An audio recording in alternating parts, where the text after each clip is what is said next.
অল্প টাকা দিয়েই কিছু মুরগি কিনবেন,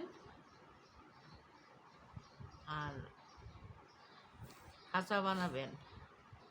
খাঁচার মধ্যেই অল্প জায়গাতেই ওইখানেই ওরা পায়খানা টায়খানা করবে। ওগুলো ট্রে সিস্টেম, ওই ওগুলো ট্রে ফেলে দেওয়া যায়। নিয়ে এসে আপনার ফ্ল্যাটের ভিতরেই সিঁড়ির নিচে রেখে দিলেন। তারপরে ওইখান থেকে নিয়ে এসে পরিষ্কার করতে পারবেন। ট্রের মধ্যেই ময়লা পড়বে। আবার খাবারের জন্য সামনে ট্রের দেওয়া আছে, ওইখানে খাবার দিবেন। এইভাবে দেখবেন যে আপনার ছোটো একটা ফ্যামিলি চলে যাবে। আপনার ডিমের জন্য দৌড়াদৌড়ি করতে হবে না। মনে হলো আজকে বাজারে যেতে পারছেন না, তখন একটা মুরগিও ইচ্ছা করলে জব করে খেতে পারবেন। যখন বাচ্চার মুরগির লালন ডিম দেওয়ার জন্য যদি মুরগি লালন পালন করেন, ডিম দেওয়ার জন্য যদি মুরগি লালন পালন করেন, তাহলে ওই মুরগি আলাদা রাখবেন। আর বাচ্চা ফুটানোর জন্য এই মুরগিও আগের থেকে আলাদা রাখবেন।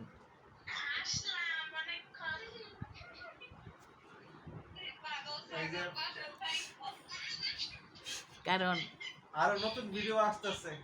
যখন বাচ্চা ডিম দেয়, বাচ্চা ফুটানোর জন্য ওটা যদি আগের থেকেই সুন্দর করে ওদের জায়গা নির্দিষ্ট স্থানে বসানো না হয়, তাহলে ওরা ডিম নষ্ট করে ফেলবে। ওদেরও কিন্তু ওরা যখন ডিম দেয়, যখন ডিম না পায়, তখন ওদেরও খুব রাগ হয়। তখন ওরা ইচ্ছা মতো ডিম নষ্ট করে ফেলে। আপনারা ডিম ফুটানোর, বাচ্চা ফুটানোর মুরগি আলাদা রাখবেন, এবং ডিম খাওয়ার জন্য মুরগি আলাদা সাইডে রেখে দেবেন। একটা স্টেনে 5টা ডিপার্টমেন্ট করা যায়। এই 5টা ডিপার্টমেন্টে আপনি 5 রকমের রাখতে পারবেন। যখন দেখবেন যে আপনার ডিম পাড়া শেষ হয়েছে, তখন দেখবেন সুন্দর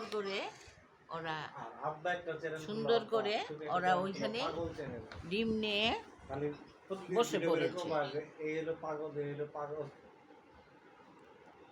তখন এদের খাওয়া দাওয়া, প্রথম ওরা বের হয়, দ্বিতীয় সপ্তাহও তারা বের হয়, কিন্তু যখন শেষ সপ্তাহ হয়ে যায় তখন তারা আর বের হয় না। তখন কি করে, তারা বাচ্চা ফুটানোর জন্য স্থায়ীভাবে বসে থাকে। তখন মুরগিটা দুর্বল হয়ে যায়। তখন যখন বাচ্চা আসে, তখন বাচ্চাদেরকে সহ এদেরকে যখন বের করবেন, তখন আর কিছু খাইতে দিবেন না বাচ্চাদেরকে। ওরা 7 দিনের খাবার নিয়ে আসে, ওরা 7 দিনের খাবার নিয়ে আসে। আর ওদেরকে প্রথম অল্প একটু পানি দিয়ে রাখবেন। তাদের কোনো খাইতে হবে না। মাকে একটু খাবার দিবেন, মাকে একটু খাবার বেশি করে আলাদা দিবেন। মা খাবে, ওই মার খাবারই তারা খাবে। খেয়ে তারা আস্তে আস্তে বড় হবে। তাদেরকে প্রথম চাউলের আগার যে খুদি বের হয়, সেই খুদিটা খাওয়াবেন। তারপরে তাদেরকে একটু ফিট আছে, ওই ফিটটা একটু দিবেন। ফিট একটু দিবেন, ওই ফিট তারা খাবে, তাদের শরীরে শক্তি হবে। এবং যে মুরগি ডিম পাড়ার জন্য ডিম খাবেন, সেই মুরগিকে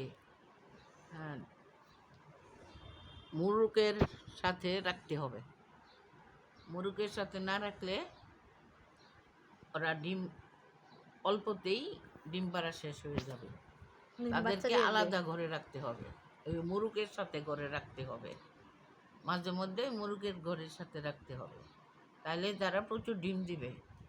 আপনারা ওই ডিম খেতে পারবেন এবং লাভবান হবেন। বিক্রি করা এখন যায় আমি বাজারে বিক্রি করা যায়। এখন আমি নামাজ পড়বো, আজান দিয়ে ফেলেছে, এখন একটু নামাজ পড়তে যাচ্ছি। খোদা হাফেজ। দেখি মুখে